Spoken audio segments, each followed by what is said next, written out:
folks, we're going to get started with Think and Drink Like a Futurist, July 2023 version. My name is Sheila Shockey, and welcome, everyone. I'm your host today, and we are going to talk about something that is kind of a new leadership term, and it is empathetic leadership. And it is a future leadership style because of the generations that we have in the workplace. And so Gen X, my generation, Molly's generation, we're Gen Xers, Jen's generation, we're Gen Xers.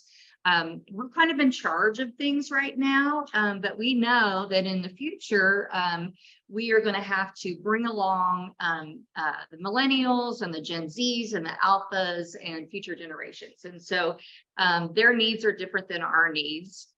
And so this is a kind of a futurist topic. Am I talking too loud?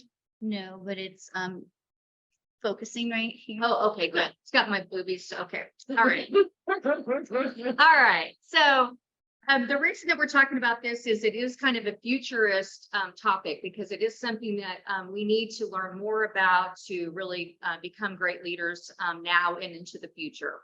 And this program that we started back in COVID was because we started thinking about future topics and bringing those forward to our clients and to become more literate and conscious about trends that were happening in the future. And they've been great. We have a lot of frequent flyers that come to our sessions and join us online. And it's great to think about the future and how those might impact the planning that we have that we're doing in the present. And the drink part of it came because we were drinking during COVID and had a lot of cocktails and time to sit at home and be on Zoom together. So that's how Think and Drink was born. So our agenda today is we always have a drink recipe that we share with you. Today it's a lime margarita, one of my favorite drinks. And then I am going to kind of set up our panelists, which is Molly Saunders, one of the folks at Shockey. And I'll introduce her a little bit later, but she has a lot of insight into this topic, and I think it'll be a great discussion for everyone. So with that, I'd like to introduce our July birthday staffer. It's Jennifer Crocker. She is our marketing manager, and she is going to teach us how to make a lime margarita. A good old lime margarita. Okay, I'm going to start with salted glass. And I'm going to add to it a half cup of silver tequila. I'm going to mix it in here. Half a cup of salted tequila, a quarter cup of lime juice, and then a quarter cup of triple sec, and a quarter cup of lemon lime soda. Just going to top it off like that. Shake that sucker up just a little bit. I've got soda in there, so I don't want to go too crazy. Yeah, I've never done the soda. Yeah. Pour it in a glass, garnish with some lime, and you're ready to go. Cheers, everyone. Cheers. Grab your lemon lime at home, or we have some here on the table. So refreshing drink for the summer. Okay, so I'm going to start out and talk about how Gen X is really adapting to the new leadership style, which is called empathetic leadership. And it's really been hard for me to kind of think about this idea of empathetic leadership because the term itself is difficult for me because of kind of generational differences. Gen X, we were latchkey kids. I was riding a motorcycle when I was 6 across the highway. My parents didn't know where I was.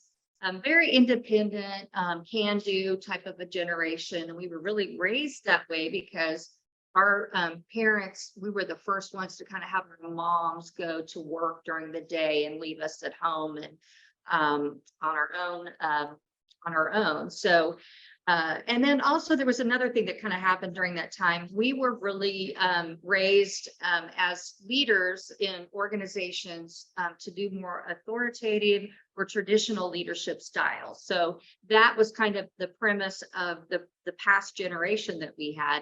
And so this kind of traditional leadership background that we grew up with makes it a little bit more difficult for us to kind of embrace this. Let's be empathetic to the woes of folks in our workplace.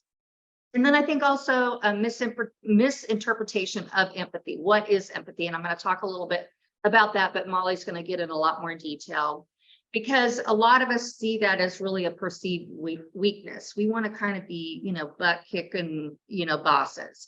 And oftentimes I say, why can't people just do what I say? It would be so much easier, right? I've actually thought about getting a t-shirt to say, why can't you just do what I say? Because that's kind of the quickness and the need for like getting it done. We were kind of raised that way.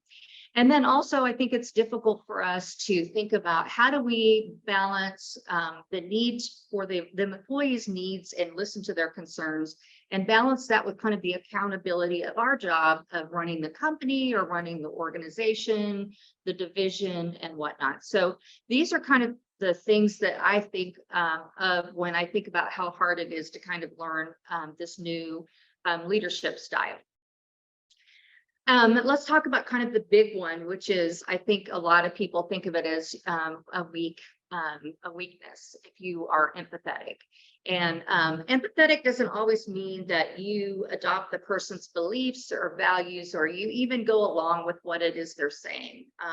Molly will talk more about this, but empathetic is not really feeling sorry for the other person or really even going deep into what the person's needs are and kind of feeling those needs. It's really just understanding.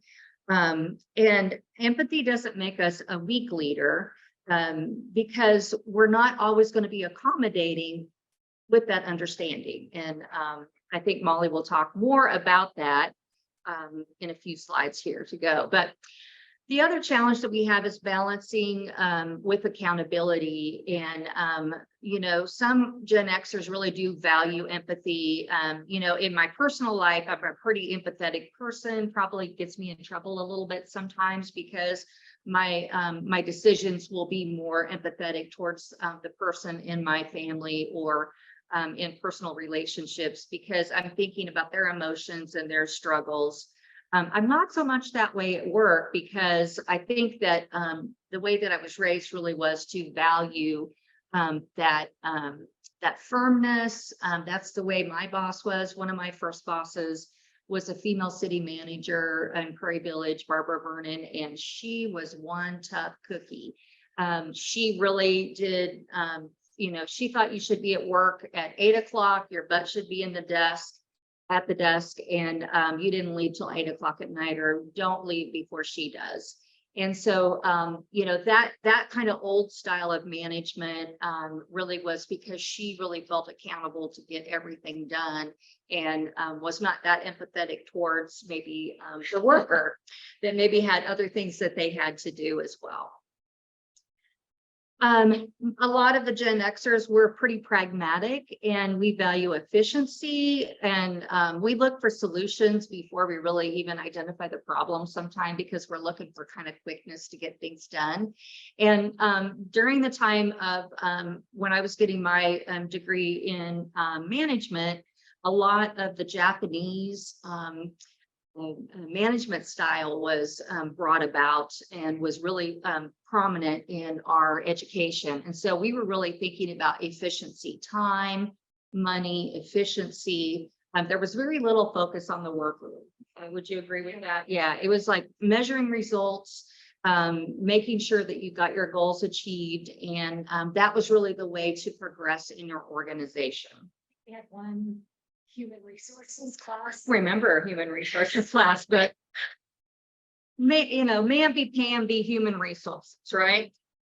So we are very much results driven folks. And so a lot of times in our organizations, we set performance expectations, we have goals, objectives. Strategic planning was very big early in our time of managing.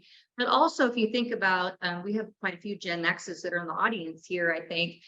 Think about all of the technological advances that have happened. I remember in high school, they set the first computer on the desk at our high school, and the teacher was like, I don't even know what that is. And the first thing I did was, I want to get in there and see what this is going to do. And so from that day on, the focus of a lot of Gen Xers, and I know for me, I love to look at technology and how can it advance and make things easier and more productive and more efficient. And sometimes streamlining those operations and using those tools, really, you forget about the worker and the person that you have in your organization's needs. Also, Gen Xers were very much hands-on teachers. And so we are so used to being the doer that sometimes it's hard for us to step back and let the person that is the new person figure out a way that they would do it the best. And so one of the things that I struggle with is like, hey, I know how to do this. Why don't you just pay attention to what I'm doing and I'll show you how to do it, right? We want to try to do those projects and tasks and have folks learn from us and get down into the nitty gritty and lead by example. But oftentimes when you do that, that's not being very empathetic to the person's need. You're not really understanding where they're coming from or how their problem solving minds work. You're really thinking about, this is how you should do it. Just do what I say. So I'm a teacher. Just do what I say. Yeah. I've been saying that for a long time. That's my management style. So anyway, direct communication is also very important because time is of the essence. And so you will very rarely get an email from me that says, good morning, how are you? I hope you had a great weekend. Wanted to check on you and your dog and your kids. You're not going to get that. I'm going to be like, hey, this is what you need to do, blah, blah. And so that command kind of management style is really what we were raised to do. And our communication style reflects that. Very straightforward in our communication. Sometimes people are like, holy cow, she must be grouchy. No, I'm in a great mood. I'm just in a hurry. So it's very important for us to kind of express our opinions too. One of the things I think that shaped me in particular, and a lot of you guys, we've talked about this before, is like, I grew up with a very much like you can do whatever you want and be whoever you want, kind of the first generation of women who could really like be in charge of things because of Title IX and equal education. So I'm not afraid to express my opinions and provide feedback. And oftentimes our graphic designers, sometimes they cry because I say that is ugly. So ask Barb. I hate it. I'll say, I hate that. It is ugly.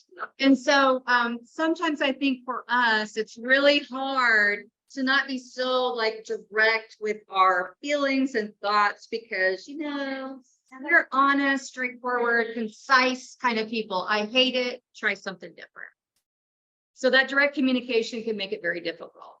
But on the bright side of us Gen Xers, I would have to say that we do appreciate the work-life balance, and we're big advocates for that. And that's one of the reasons why I started Shockey Consulting 25 years ago. I had a baby and I was like, I don't know how I'm going to balance this and having a career.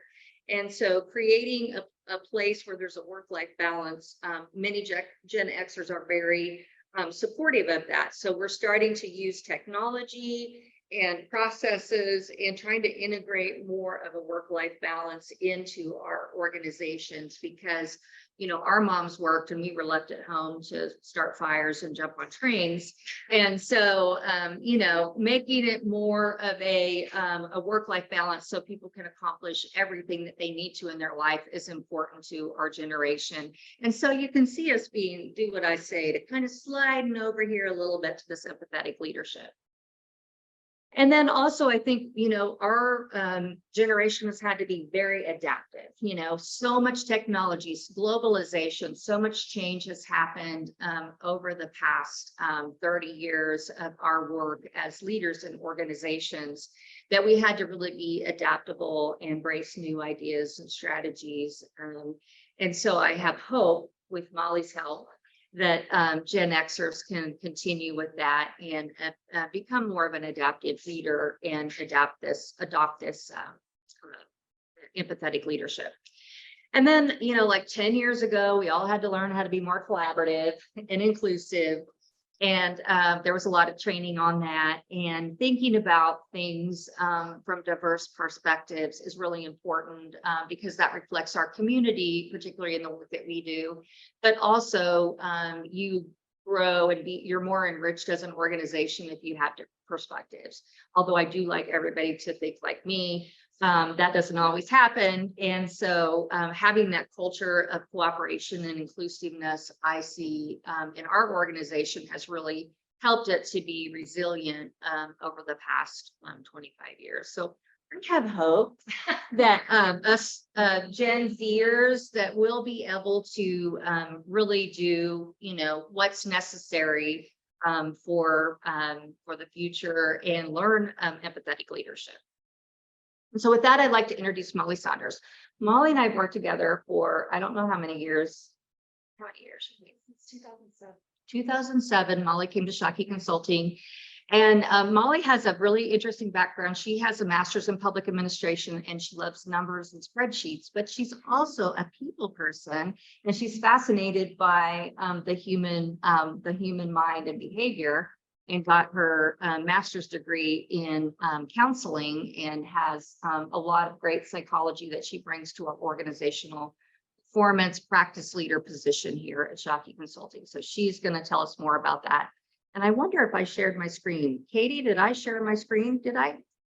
Okay, great. Well, I'm going to let you start. Thanks. Well, I'm excited to be here. And if you guys have questions or want to chime in at any point in time, I really like having a conversation, not just like lecturing y'all. So if you have experiences or questions throughout, just feel free to ask.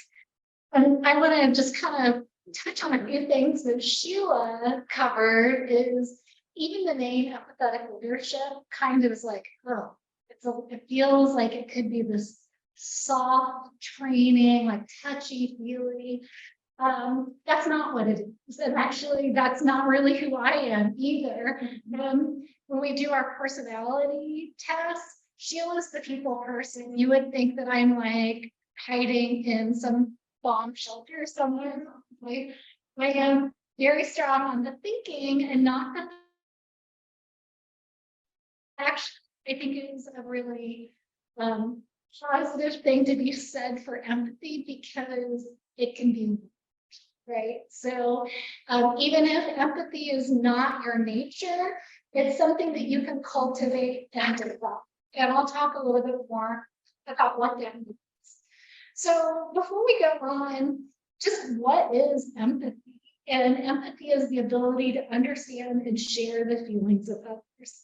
And so I want to focus on the understanding piece. You can share them, like that. You can share the understanding, but you don't have to feel the feelings.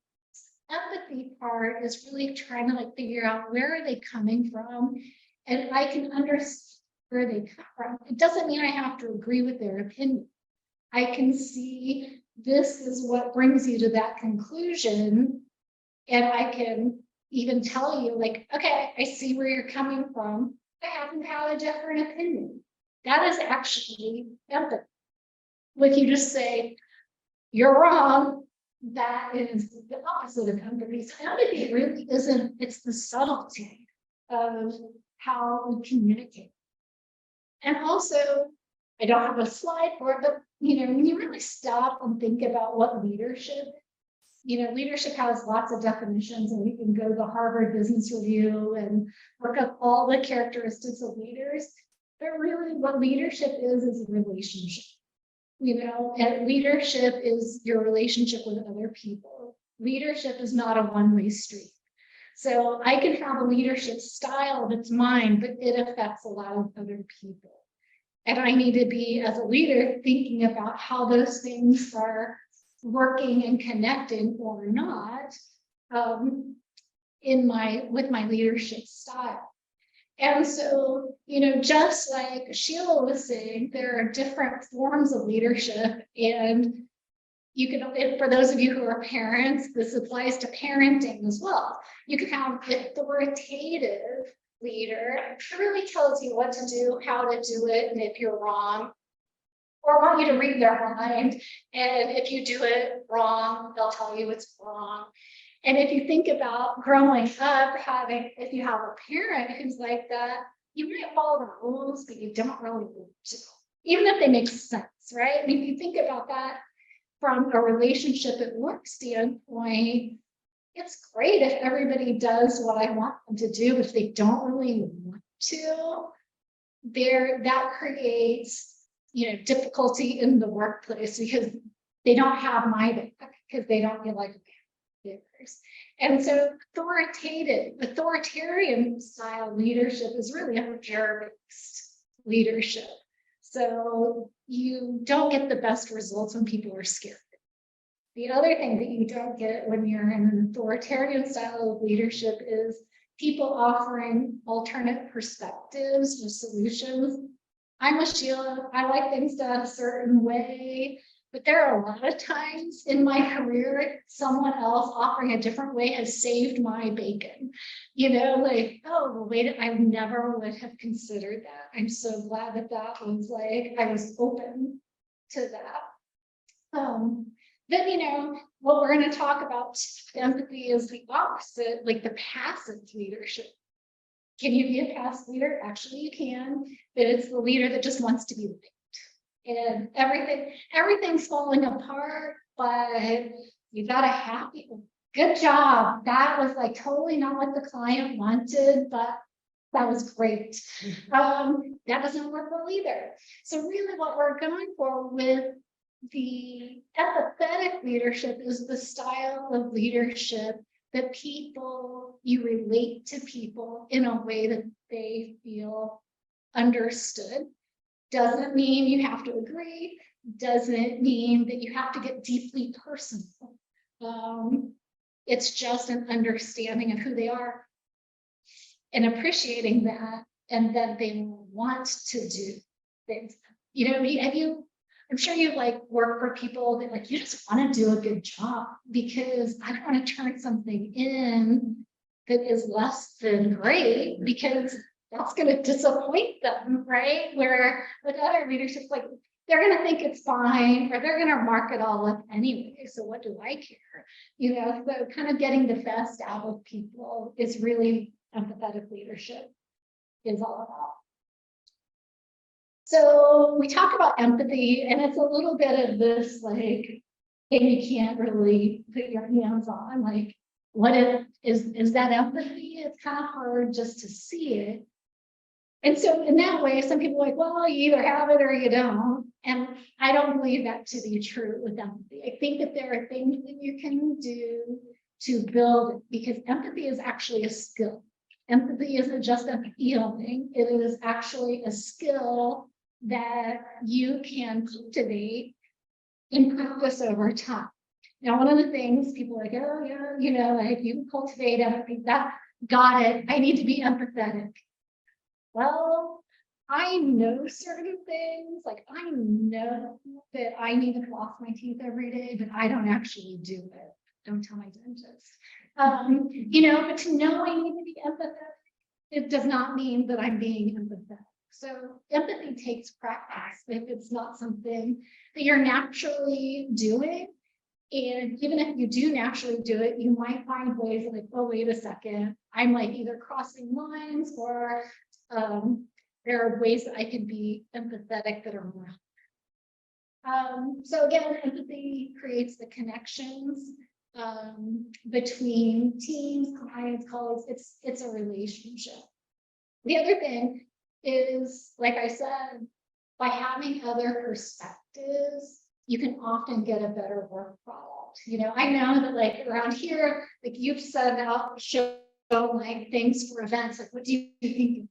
And you don't do that because it's that's it, and you receive feedback on, oh, well, I don't think I really get. That's me. Well, I don't understand that. But anyway, so really it's about bringing in other perspectives, and in our workplaces now, it's more diverse than it's ever been. I know when I started, it was actually, I worked female city manager too, and that was kind of weird. That was kind of groundbreaking, and so that was unusual. But even the boards and commissions, they all kind of looked alike. Staff all kind of looked alike.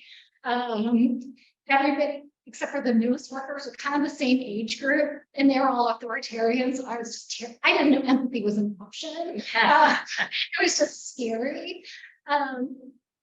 So, you know, that being the case, you didn't really have to ask people about what their perspective is, because their perspectives were the same, because everybody kind of had the same background. Now we not only live in communities that are more diverse from all, you know, all different ways, but the generations really do play a part in how we work. And right now, 4 generations in the workplace, 4 generations in the workplace. You have everyone from, you know, the baby boomers who are still choosing to work, to those who are, what are the alphas? Are the alphas old enough? No, Gen Z. That's Z. yeah. Z is as young as it's gotten, but Alphas are more scary. They've never had anything but okay. Alexa, tell us what to do.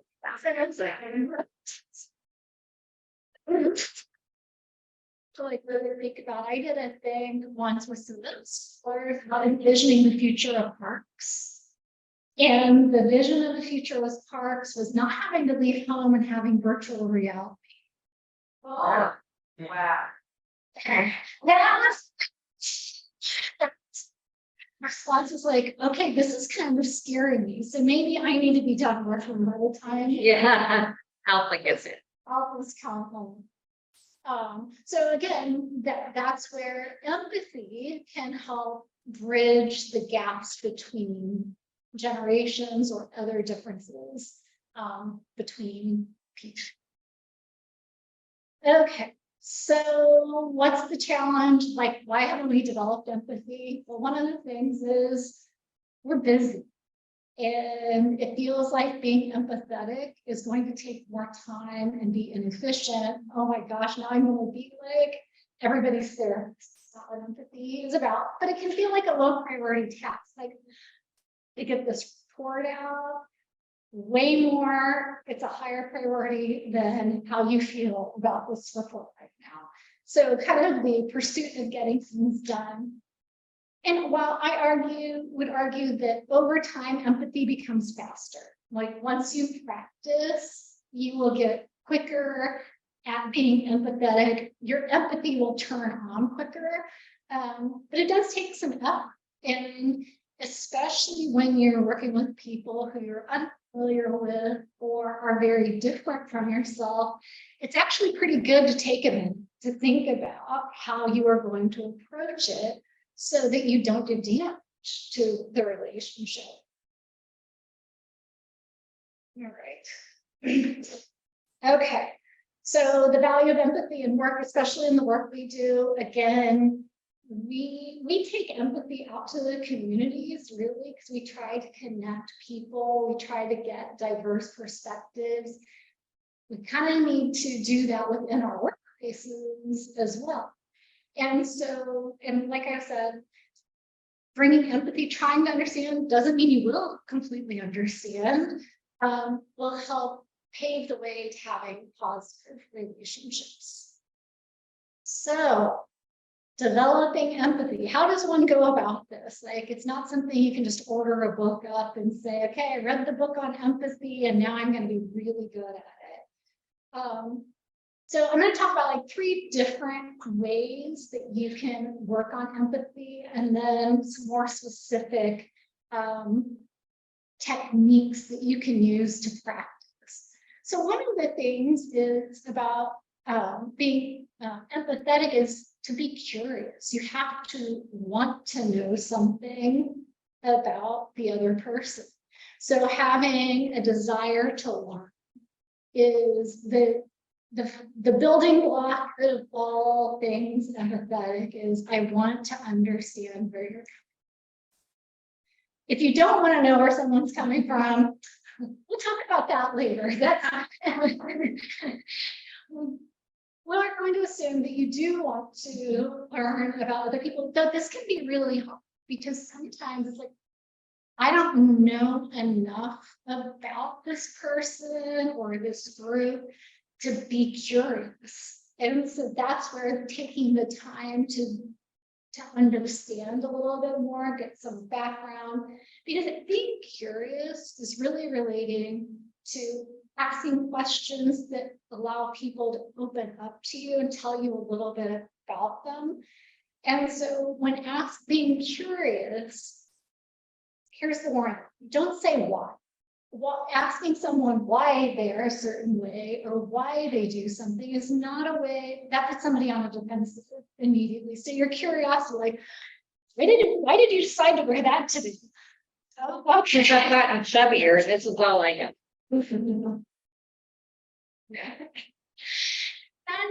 That puts someone on, maybe not Sheila, on the defensive. Like, now I have to justify myself. So asking questions about, how does that work? Or what did you do to get to this point? Or just tell me more about that. I don't know anything about this tradition. Tell me more about this. Not like, why do you do that? That's, not the way to get people interested in sharing with you. So again, the goal of curiosity is to understand people better. So when you ask open-ended questions, tell me more about that, or what was that like, then you have to actually listen to what the person is saying. So I think every one of us in this room is guilty of having a conversation with someone. They're mid-sentence and you're already thinking, what am I going to say back? Or what am I having for dinner? Or any other thing, not really being in the moment listening. And if you're on the receiving end of that and you detect that someone's really not listening, you feel disconnected, almost insulted, right?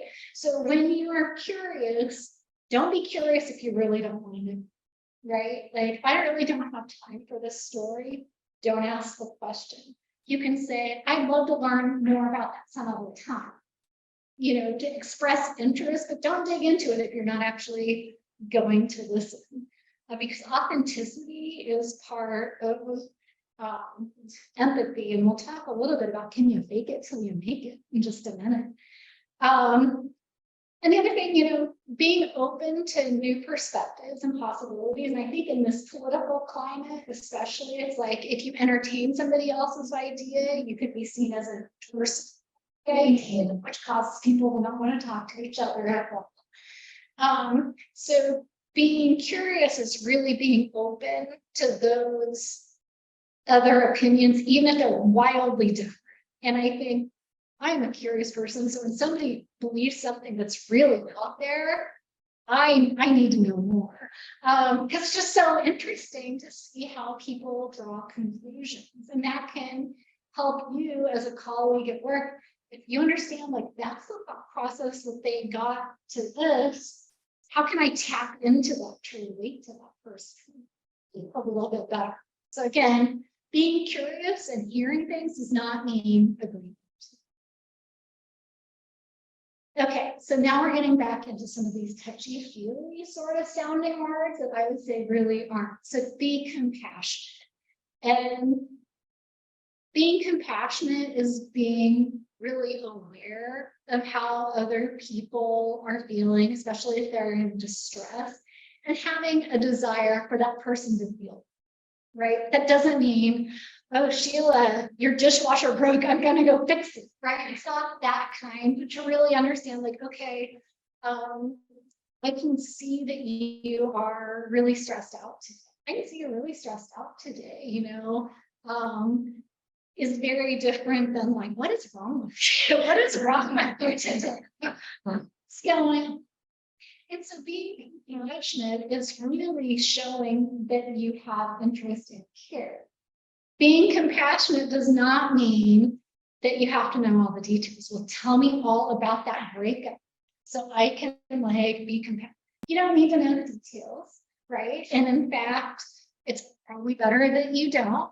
So to be compassionate and to show that, like, I am here and I'm listening, but I'm not necessarily your problem solver. If this is you can be someone that people feel like they can really tell what's going on in their lives without being judged. So being compassionate is about strengthening a relationship. So when the person says, "What's wrong with you today?" you really don't to have a relationship with them. And showing respect. Like, again, I may not understand. Like, I have cats. I love cats. If something happens to my cats, I'm upset. Sheila likes dogs, but it doesn't mean that she's like, "That's stupid. It's your cat. You really can't." There's a way to be supportive of, like, okay, I don't really understand what's happening, but I can see you're upset, and that's really all that matters. The other thing in being compassionate is being aware of how you are responding to other people. And this is part of, like, one of the specific, being self-aware. Because if someone is telling you something and you're starting to, like, wrinkle your nose, or like give signs that you aren't interested, that affects another person. Or when you respond in a way that does not, like, "Oh, that sounds really serious. I'm sorry that happened. So anyway, can you get the report done?" That is, something that's going to drive someone away. So being compassionate is a key. So, but then, okay, so now this is this big push and pull, right? They're like, okay, I need to be compassionate. I need to care. That's starting to feel a little bit soft. And then to be like, "What's wrong with you?" That's harsh. So it's kind of like being Goldilocks and finding the sweet spot. And so, with this matrix, it's from the Harvard Business Review, that on compassion, like, how do you keep it from devolving into something that it should not be? So if you're too compassionate, that is where, so this is all just kind of ignorance and indifference, right? And so, and then compassion is, and so, caring avoidance is really like being so caring that you don't take any action. It becomes like, now we're just like wallowing together and no one wants to wallow. So you do not want to be in the wallowing area. Ineffective indifference. So if I don't know, then I don't have to do anything. So I can just carry on as if nothing is happening. Then the uncaring execution is, we just got to get this done. I don't care. I don't care what's going on. But the wise compassion is getting tough things done in a human way. So this is what Sheila was talking about earlier, that when we first entered the workforce, it was like, just get it done, right? And now it's like, okay, we need to get it done. We understand, okay, you have these obligations after work. Let's build that into this whole plan. Like, if you have to leave every day at 4 p.m., then plan on. Don't assume, like, that is the wise compassion. How do we get it done with what we know people really need, instead of, again, going into the indifference? Just, if I don't know, I'm just going to ignore that I know you leave every day at 4, and we're going to like make a plan that's going to put you in a position to not be successful. Now, that being said, compassion does not mean that you ignore bad behavior. There are some things that are not okay, right? So there can be like, I understand, I don't get it, but then there are some things like, that's never okay. And so if someone is even not performing, that is not something that you're like, well, I'm going to be really compassionate. Now, everybody who works here isn't actually doing anything. I have in past lives worked compassionate or such compassionate organizations that 3 people are doing the work and everybody else is doing whatever they think. Doesn't work. So compassion means holding people accountable too, but in a way that is humane.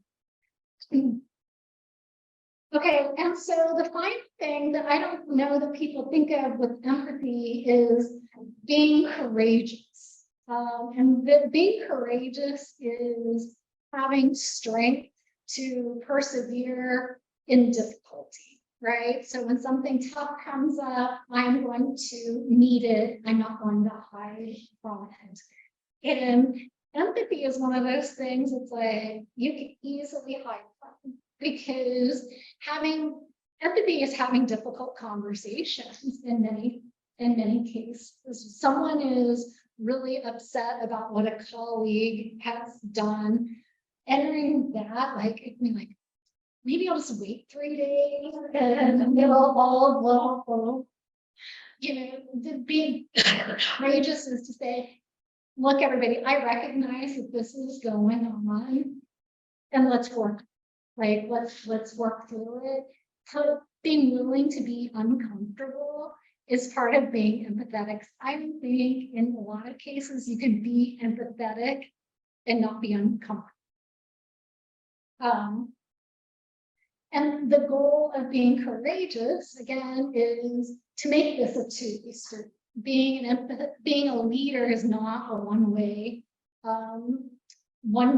street. And the other thing is being courageous, like putting yourself out there and having the conversation in a humane and compassionate way, that shows other people that it's okay. So if you've ever worked in an organization that no one talks to each other, you know, that to have someone actually be able to say, okay, let's talk about this in the open, it's like just kind of scares people a little bit. And I think that showing people vulnerability, like, okay, great, I don't really know how to approach this, right? Like, I'm kind of confused. I don't know how to approach it, but I wanted to bring it with you because I think it's getting in the way, you know, of things. That really shows vulnerability on my part, because if I'm supposed to be the boss and the expert, then to come in and be like, I don't know, allows other people to not know too, or to bring up difficult things. Welcoming feedback is also courageous. I don't think any of us enjoy negative feedback, right? I'm laughing at it's ugly, do something different. I don't like it. It's ugly. That's way too much, right? But also giving is one thing, but I think as being an empathetic leader, you have to take it too. And so when someone says, okay, that was really harsh, right? Yeah, but it wasn't. It was justified in the situation. Like, that's when you're like, okay, that seemed harsh. Tell me, again, using the curiosity, tell me more. What was actually happening? How did people react? What did I not see? Seeing feedback as an opportunity to gather information on yourself, even if it's painful, is a way to develop trust with the folks that you're working with. Because then when you go to them and give feedback, again, it's a two-way street. And finally, the other piece of being courageous is really standing up for the other people who may not have the courage or the standing to say it. And so, you know, I don't want to talk on somebody's behalf. If they have the desire and ability to do so, then I need to like step out of the way. But if there is a situation where someone cannot speak up for themselves or aren't even present, standing up and using your voice, again, it demonstrates to others that you care even when the people aren't there, or you are not like that, the other person. So this is the big question. Developing empathy, can you fake it till you make it?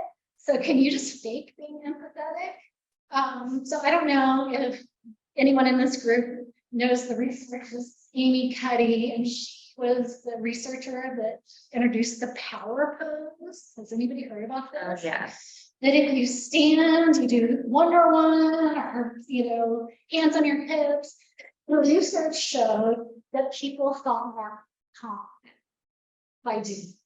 Well, the research has been debunked. There are some flaws in it. Okay, so I'm not opposed to the placebo effect. If it works for me, if people think it works, then I'm like, keep on doing it. You can do that with the power of purpose because that is only related to yourself. So if I'm not, I can know I'm going to go in and I'm going to show, I'm going to power pose and be confident.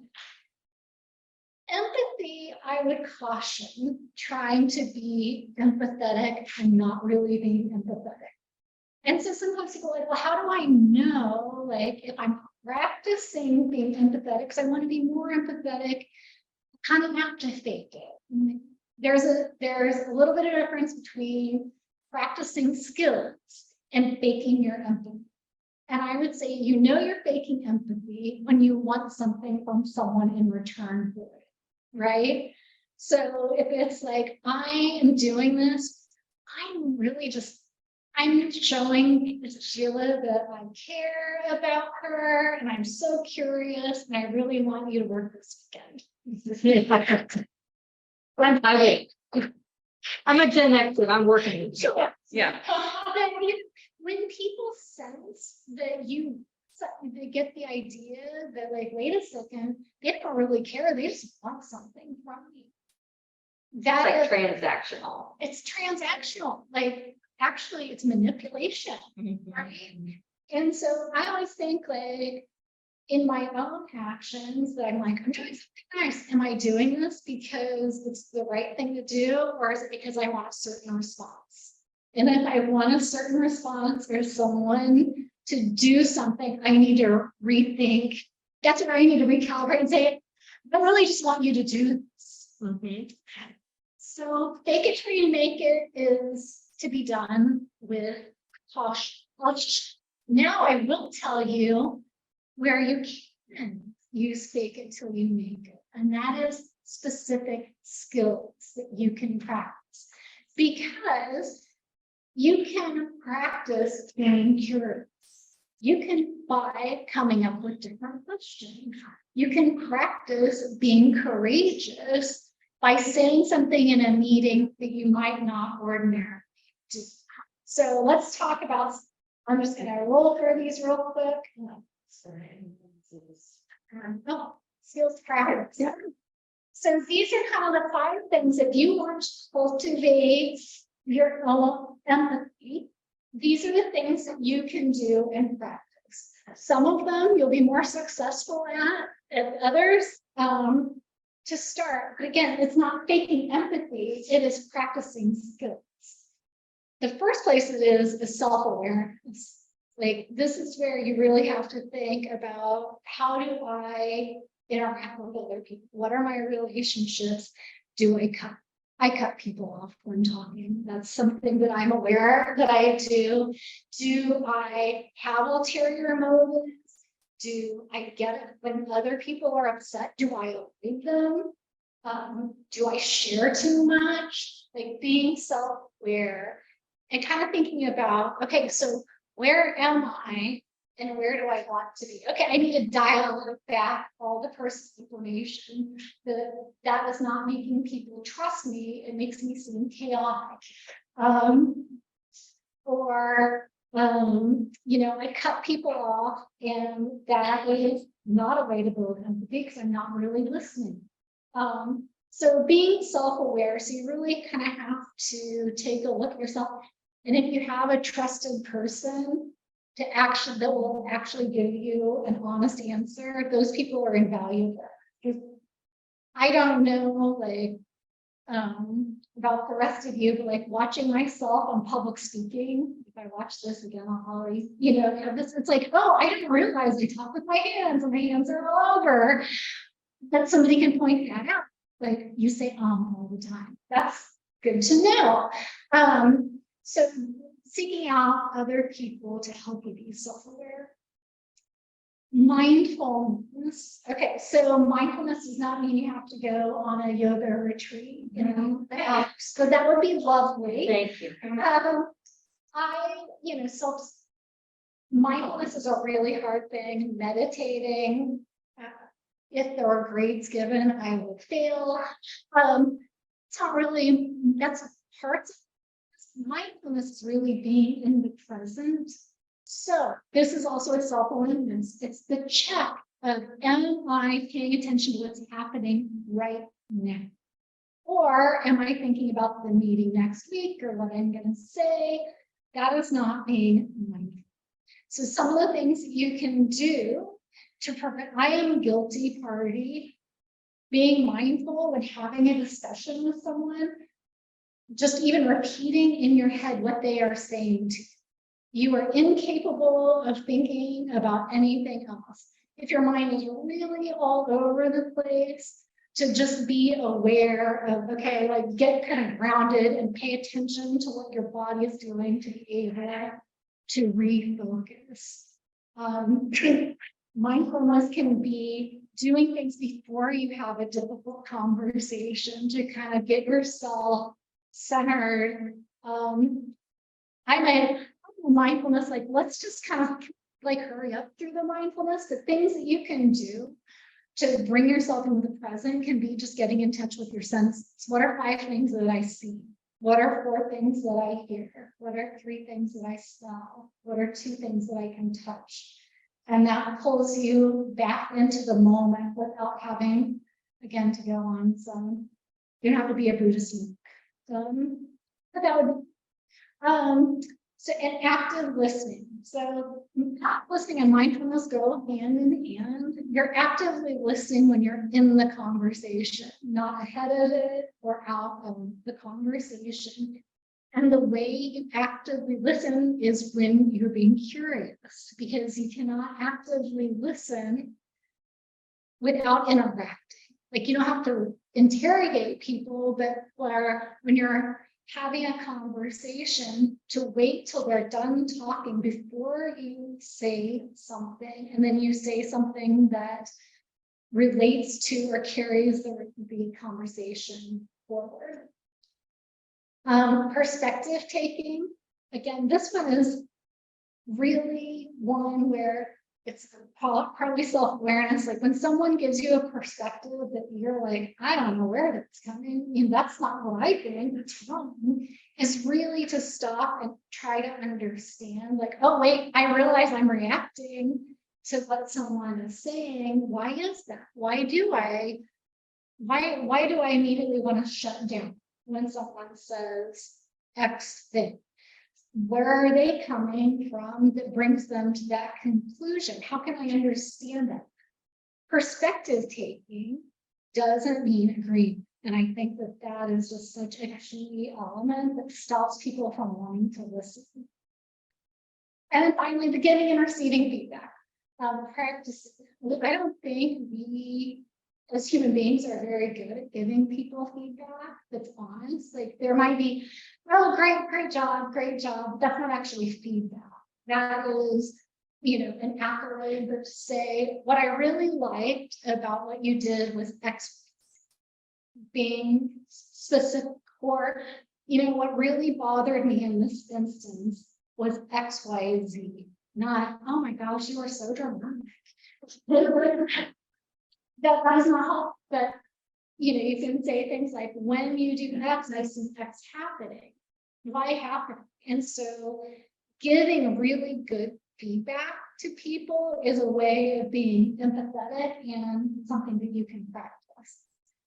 And receiving feedback, again, not being defensive. We talked about that earlier, but I think receiving positive feedback is also something to practice, because you want to be able to be seen as genuine when you're giving positive feedback. If someone says, I really like that, it was nothing, I really didn't do it, to not minimize it.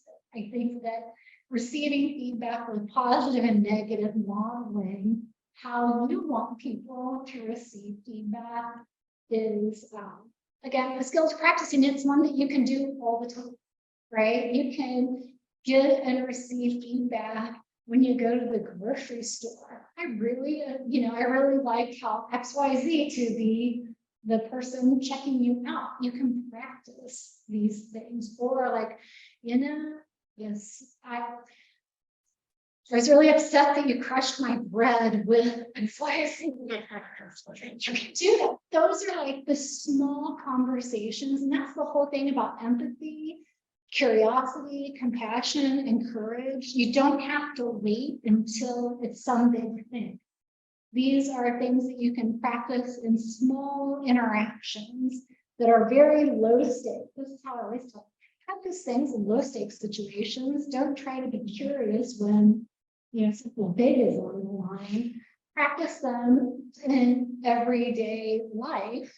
And I think that once you develop empathy, you're not only a more empathetic leader, you're just a more empathetic person.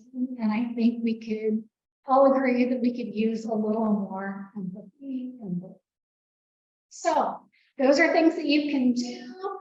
Are there comments, questions, feedback, positive or negative feedback? Don't throw anything.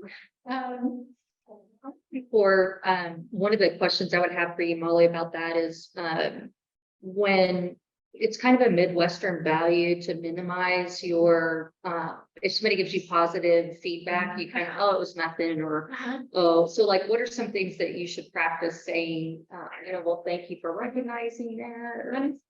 This is something that I have people practice. Just say thank you. Mhm. Sure. It's really hard. Yeah, I think that's really hard. Like this is something I do coaching work, and this is actually something that's come up many times of people minimizing. And I've given the assignment, I want you to just say thank you. Right. But I can't. And they're gonna think that I am like arrogant. Like when you say something positive to someone and they say thank you, do you think they're arrogant? Probably not. Yeah. So that's one of the things that I think you can, in your own mind, if I give someone a compliment, I don't want them giving it back to me. Like that kind of insult. It's like, you're saying, no, I don't want. Right. Yeah. And so I think that's hard for I think people to do. Midwesterners tend to want to be nice. And is by being nice, you can't say anything that other people are trying to block. That's not true. You can still be kind and empathetic and share information people may not want to hear. And I think like also self-awareness too. Yeah. Another question about that would be, how do you, I think sometimes when you're a leader, you want to be like, I know everything, so listen to what I'm doing. But really it helps if you're like, well, I made a mistake too. Yeah. That's happened. No one died. Hey, we're not doing anything that's that critical. You'll be okay. Like that kind of stuff. Yeah. And again, like when you're the culprit, right? I think most of us would want to like, oh, maybe if we don't like bring it up, let's make it seem small, but to really just own it, like, yeah, this is what happened. This is what I want to do about it, or this is how it can be avoided. Those are the things that help other people. You want people coming to you with their mistakes. Because if they're too scared, things can happen and they want to keep it out of your, I want to just lay low. Well, when everybody's laying low, you don't know what's happening. Right. So the only way for people to feel comfortable is to see the leader make mistakes. Mhm. Yeah. To kind of contextualize what you've been talking about, this is in the word. Well, I'm not a baby anymore. I'm retired. I can't recall ever having an empathetic workplace. Yeah, right. Yeah. Yeah. My bosses were always authoritative. Yeah. Yeah. I mean, and that it's in the little bit of the struggle, it's like, well, can't you just like go to work, do your work, get the stuff done? And actually, this is super funny, kind of like, this is kind of like how I was raised and early workplaces. When I was getting an MP and I took the HR class, I was like, don't people just go to work and do their job and be happy to get a paycheck? And I would like read these case studies and be like, this cannot possibly be real. The workplace is made up of human beings, right? And when it's in a completely authoritarian, just do it approach, things get done, but it may harm people or people may leave, right? And I think that that's, one of the Important today with just being able to retain people. to be able to retain people and the expectation. I don't think we have any Gen Zers in here. They're all on vacation. They're on vacation. Work balance. Yeah. It's like, oh my gosh, we're getting so soft. But then I think back, well, wait a second, wouldn't that have been amazing to know? Like, I've already worked 60 hours this week. I could leave early on Friday. That's amazing. Like things like that are like, okay, yeah, I would have fitted, maybe I'm just more sour that I didn't have that than being opposed to it. But yeah, I think we've all been real libertarian. The implication is that the empathetic workplace, things get done without any instruction. There are no rules. Long enough there.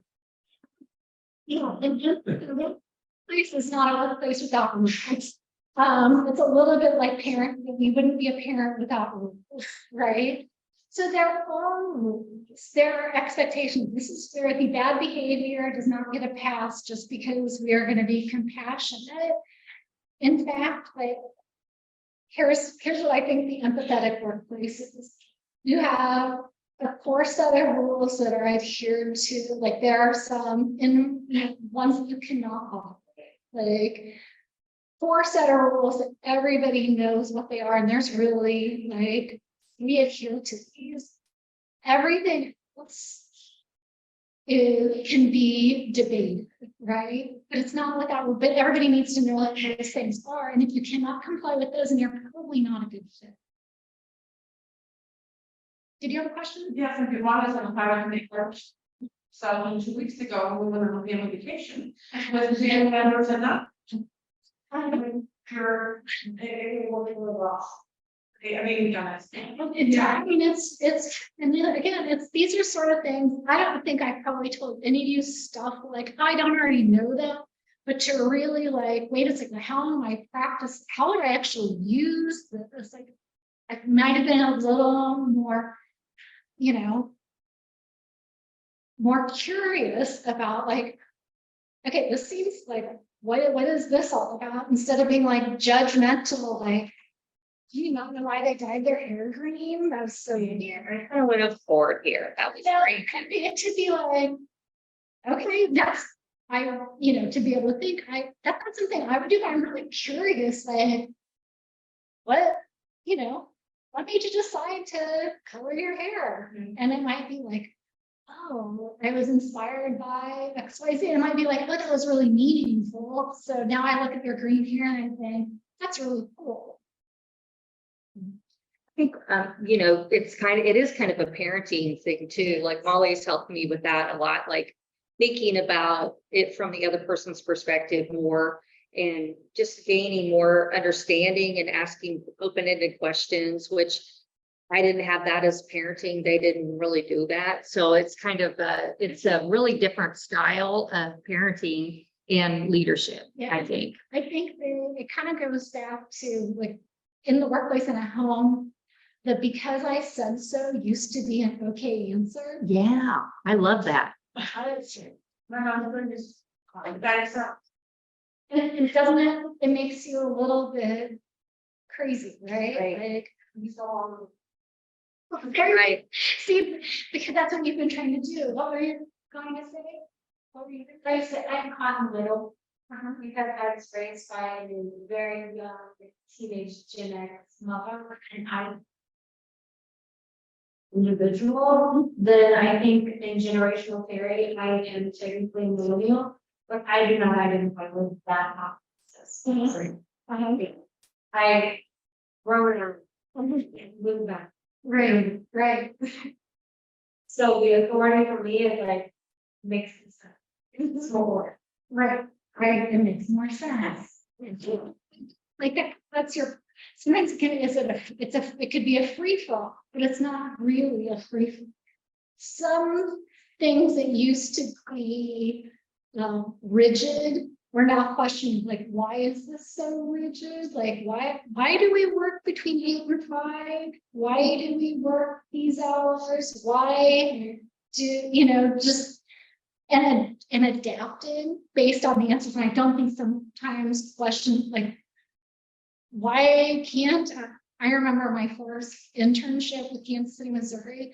We had to wear closed-toed shoes and hose. Yeah, hose, pantyhose, sanitary. And as an intern, I had to wear suits. Well, I didn't have the money. And it was like, why? Because I said so. Right. And now I'm like, okay, I think I'm capable of working in sandals, So people are asking the question, and the things that like it really makes no difference are more negotiable. I think it's hard to identify those things that are the core things that this is not negotiable. And so sitting down and doing that with your group Yeah. or your team is important. I think some of the like non-negotiables can be how you treat them. Like the Mhm. non-negotiables, we don't attacking a colleague is never okay. Mhm. And name calling, threatening, things like that are like the obvious, Right. right? That's like never okay. There could be some things like there may be core business hours, like between these times, our clients expect a response. We work these hours. I don't care what you do on either side of them, or we never tell our clients confidential information. Right? That could be like, or we don't share information about one client to another that's, confidential. Those are not okay. Do you want to dye your hair purple? I would say, great, go ahead. But Yeah. yeah. I've been independently for 30 years, and what I have found, people really don't think I work. Because I started in the beginning of when people stayed working independently. So they're like, oh, well, well, she doesn't work, she doesn't do anything. But yet I am working. People don't really understand when you work independently at all. Yeah, actually, Sheila was the trailblazer in remote work, because when Shockey started and when I started, it was her dining room table. And so everybody who worked for Shockey worked at home because there was nowhere. You didn't have an office. There was nowhere to work. Mhm. And people would say to me, because I had a young child at the time, oh, is she going to stay at home with you? I'm like, how would I be working with a 2-year-old running around? Like, it's like, you're not really working. You're in the office. So it is an interesting phenomenon. Now everybody's used to it. I don't still don't work because you got flexibility. Yeah. Nope. Any other thoughts, questions? Yeah. In terms of giving feedback, it's hard for you to be your insights of listening, listening critically. You're unable to be critically. A great example, you go to a comment at Harvard. You're one of his best friends. If you're just listening to his comment, just living in the moment, you can't give critically. Because that word not from your brain to shift focus. It's like the interview. The interview's asking questions. So when they say, do you have any questions? You don't have to put it down. Taking the knowledge of questions, you know what? Right. Really shouldn't. Very different for humans to make that shit. Or to even be doing both simultaneously. Yeah. It's like, if you enjoy something, you're not really. Right. You can't get into walking act, especially be thinking, great. I think I think it's a really interesting point and a good example. I think this is, we're kind of like conditioned, trained, or think that like we need to be able to move from being in the moment to like giving critical feedback when actually maybe I need a minute, right? Like I can live in the moment and not, and even in the interview questions, like, okay, I need to give me a second. I need to think about, some of the things that we've talked about. Then I can come up with questions, I think that this is something again to practice. I think active listening is a really hard thing to do, like really paying attention, because then when I say, do you have any questions? You might have to be quiet for a minute, right? Or do you have any feedback on that? Uncomfortable with quietness. So I don't know, because I was in the moment and now I don't have anything to say. And I think that like when people say, well, give me just a second to think about that, we often are critical and think, well, they obviously didn't think about anything in advance, and so like that's why I think that like, well, give me a second. I want to really just think about like your performance for a second, and I'll give you some feedback, or if you can I give you feedback later, so then you can think back on your memory of being in the. Does that make sense?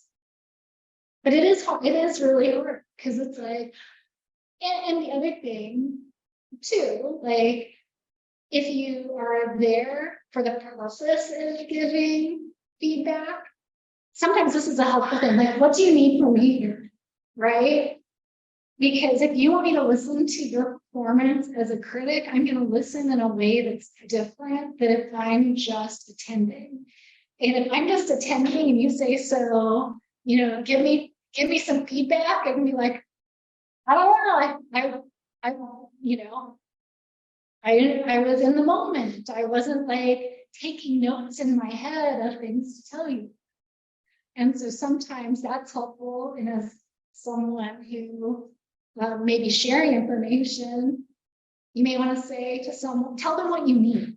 This is, like, I just need you to listen to me right now. I don't need you to help me solve a problem.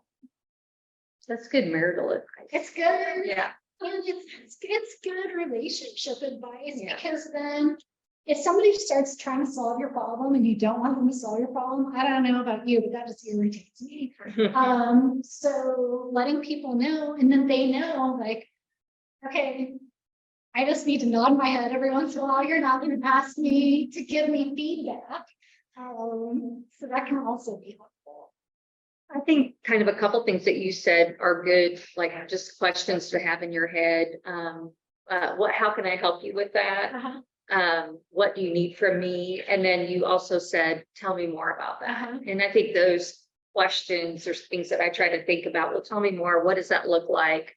How can I help you? What do you need from me? Right. Those are ways that you can kind of fake empathy kind of in a way, like you're practicing it. You're curious, you're saying, tell me more, and you're letting people think about it at the same time. They're thinking about it critically at the same time. They have to come up with the answers to those questions. Right. So, yeah. Other questions people have?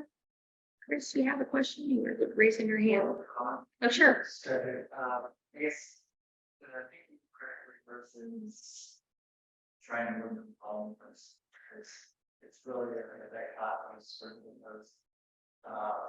I was something that used to be recently concert like this, concert the new they don't remember half balance they heard or half the stuff they heard from me. The artist it's really about mindset to that. So having that mindset, just enjoying the moment, being in the moment versus having that thinking and the preparation. It was difficult. It is really difficult, but a lot of times just when somebody's talking, there's one thing like listening to a performance or listening to something.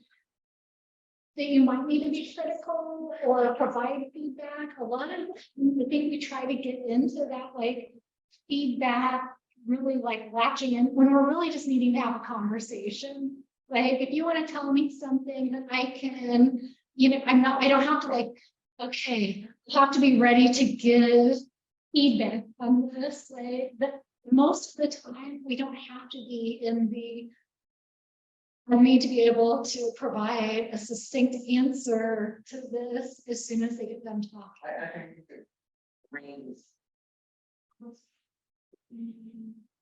rearrange is was doing it in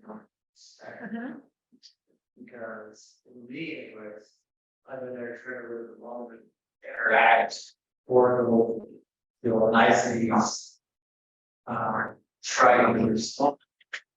I'm not following what they said their name was. I'm not gonna have to. Right. That's all.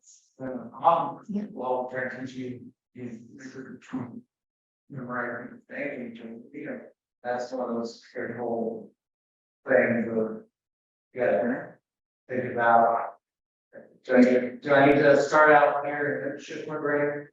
Right. Yeah, I mean, that's kind of an interesting way, because you're trying to do both at the same time. Name tags is the answer.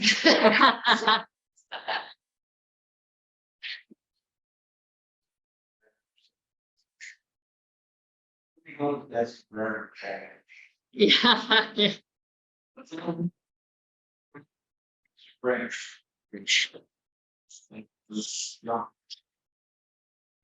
Well, thank you everybody for joining today. Appreciate Molly's thoughts and advice. So let's give her a round of applause.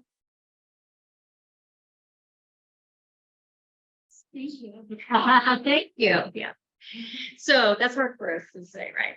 So we have one more Think and Drink for the year, and that is Friday, August 19th. We're going to talk about mega projects, both in the St. Louis area, in the Kansas City area, and the one that we're going to talk about in the Kansas City area that you probably read a lot about is in the city of DeSoto Panasonic project. And Mike Brungart's going to come and talk about that. So that'll be interesting. And oh, I see this says Friday, September 15th is Shockey's 25th anniversary party. So we'd like to invite you to attend that. It'll be in the evening. We won't have a Think and Drink that night, but we will have a great celebration. It seems a lot longer to me than 25 years, but that's just me. And but it has flown by. And tonight we have Color Pops is our event that we have here, our art event. And this is the first time I've done the curation with Tyler Waldorf. And we've got a lot of great people that are showing tonight. And the next one is called Music Includes. It's on August 18th. And we'll have some musical entertainment as well as some great art that's about music and how it includes us and brings us together. So thank you everybody for coming. We appreciate it. If you'd like to connect with us, follow us at Hey Shockey.